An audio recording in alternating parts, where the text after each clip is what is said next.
Tezkor diqqat! O'zbekistonda gazlashtirilmagan hududlar va xonadonlar uchun muhim yangilik kutilyapti. Energetika vaziri Jo'rabek Mirzamahmudovning ma'lum qilishicha, hukumat tomonidan maxsus loyiha ishlab chiqilib, unga ko'ra, gaz tarmog'iga ulanmagan hovlilarga elektr energiyasi tarifida 50% gacha chegirma berilishi ko'zda tutilmoqda. Bu taklif allaqachon muhokama jarayonidan o'tib, tegishli tashkilotlarga taqdim etilgan. Vazirning aytishicha, loyiha qabul qilinsa, chegirma mexanizmi 2026-yil 1-yanvardan boshlab joriy etilishi mumkin. Nega bunday tashabbus ilgari surilmoqda? Hozirda respublikaning ayrim chekka hududlarida tabiiy gaz yetkazib berish imkoniyati yo'q yoki gaz tarmoqlari eskirgan.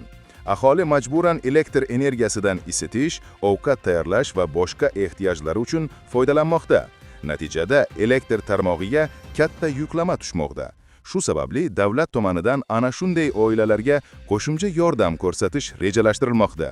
Chegirma qanday bo'ladi? Hali aniq tafsilotlar e'lon qilinmagan bo'lsa-da, dastlabki rejalarga ko'ra, faqat gazlashtirilmagan hududdagi hovlilar chegirmaga ega bo'ladi. Chegirma elektr energiyasining ma'lum iste'mol chegarasigacha amal qiladi. Qoidalar buzilganda yoki sun'iy ravishda gaz yo'q deb ko'rsatilganda imtiyoz bekor qilinadi. Mutaxassislar fikri: bu tashabbus aholining ijtimoiy himoyasini kuchaytirish bilan birga energiya tizimini barqarorlashtirishga ham yordam beradi. Ammo ayrim iqtisodchilar fikricha, chegirma bilan birga elektr tarmoqlarini modernizatsiya qilish, energiya tejaydigan texnologiyalarni joriy etish ham zarur.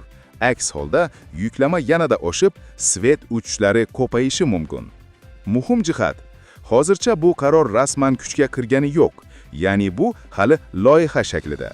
Rasmiy qaror e'lon qilingandan so'nggina chegirma amaliyotga joriy etiladi.